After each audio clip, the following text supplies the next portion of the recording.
వివాదాస్పద వక్ఫ్ సవరణ బిల్లు లోక్సభ ముందుకైతే వచ్చింది. ఈ బిల్లును ఎలాగైనా ఆమోదింప చేసుకోవాలని కేంద్ర ప్రభుత్వం పట్టుదలతో ఉండగా విపక్షాలన్నీ మూకుమ్మడిగా వ్యతిరేకిస్తున్నాయి. ముందుగా దీనిపై సభలో చర్చ నిర్వహించి అనంతరం ఓటింగ్ జరపనున్నారు. ఈ నేపథ్యంలో పార్లమెంట్లో కూటముల బలాబలాలు ఎలా ఉన్నాయో ఒకసారి చూద్దాం. ఈ బిల్లు లోక్సభలో గట్టెక్కాలంటే బీజేపీకి సాధారణ మెజార్టీ అయిన 272 ఓట్లు కావాలి. ప్రస్తుతం సభలో బీజేపీకి సొంతంగానే 240 మంది ఎంపీలు ఉన్నారు.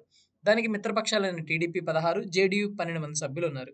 ఇక ఎల్జేపీ రామ్ విలాస్కు 5, ఆర్ఎల్డీఈకి 2, శివసేన షిండే వర్గానికి సంబంధించి 7 ఎంపీలు ఉన్నారు. అంటే మొత్తంగా బీజేపీ బలం 282. ఉభయ సభల్లోనూ బిల్లుకు మద్దతు ఇవ్వాలనేది ఎన్డీఏ భాగస్వామ్య పార్టీలు ఇప్పటికే నిర్ణయించాయి. ఇక ఇతర చిన్న పార్టీల నుంచి కూడా మద్దతు లభిస్తే మొత్తం బీజేపీ బలం 295కు చేరుతుంది.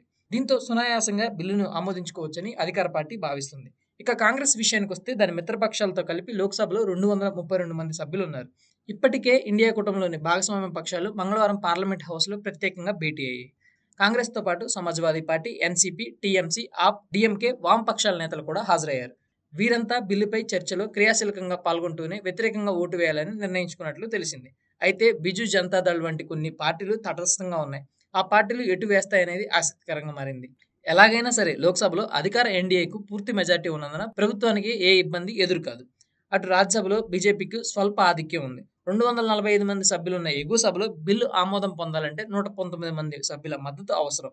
ప్రస్తుతం బీజేపీకి సొంతంగానే 98 మంది సభ్యులున్నారు. మిత్రపక్షాలతో కలిపి ఎన్డీఏ సంఖ్యాబలం 125గా ఉంది. వక్ఫ్ సవరణ బోర్డు గురువారం పెద్దల సభ ముందుకు రానుంది.